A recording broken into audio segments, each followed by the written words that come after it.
പ്രിയമുള്ള കുട്ടികളെ, ഞാൻ ഇന്ന് പറയുന്ന കഥയാണ് മറവി. എന്താണ് കഥയുടെ പേര്? മറവി. അന്ന് ഗ്രാമത്തിലെ ആൽമരച്ചുവട്ടിൽ കുട്ടികൾ ഒത്തുകൂടി.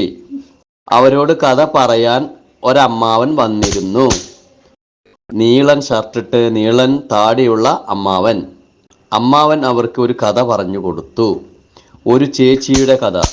നാട്ടിലെ മരങ്ങളുടെ പേരറിയുന്ന ചേച്ചി. ചേച്ചി ആദ്യം സ്വന്തം വീട്ടിലെ മരങ്ങളുടെ പേര് പറഞ്ഞു. മാവ്, പ്ലാവ്, തെങ്ങ്, കവുങ്ങ്, പേര, ജാതി, പുളി. പിന്നെ അയൽ വീടുകളിലെ മരങ്ങൾ, ഗ്രാമത്തിലെ മരങ്ങൾ. കൂട്ടുകാർ വാ പൊളിച്ചിരുന്നു. പുതിയ അറിവ്. പിന്നെ ചേച്ചി അവർക്കൊരു പാട്ട് പാടിക്കൊടുത്തു. മരനിര മരനിര മലയാളക്കര, തരുനിര തരുനിര താനാടും കര, കരയുടെ നടുവിൽ അരുവിക്കരയിൽ കുരുവികൾ ഓടും മരനിര തരുനിര.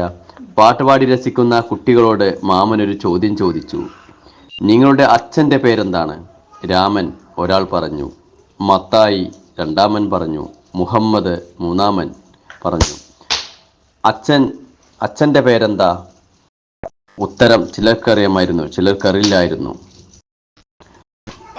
മുത്തച്ഛൻ്റെ പേരോ? ആ ചോദ്യത്തിന് മുമ്പിൽ പലരും പകച്ചു നിന്നു. മുത്തച്ഛൻ്റെ പേരോ, മുത്തച്ഛൻ്റെ അച്ഛൻ്റെ പേരോ ആർക്കും അറിയില്ലായിരുന്നു. മരനിരകളുടെ പേര് പറഞ്ഞ ചേച്ചിക്കും മറുപടിയില്ലായിരുന്നു. എല്ലാവരും മുതുമുത്തച്ഛൻ്റെ പേര് മറന്നുപോയിരുന്നു. അപ്പോൾ ഇതിലെന്താണ് ഗുണപാഠം?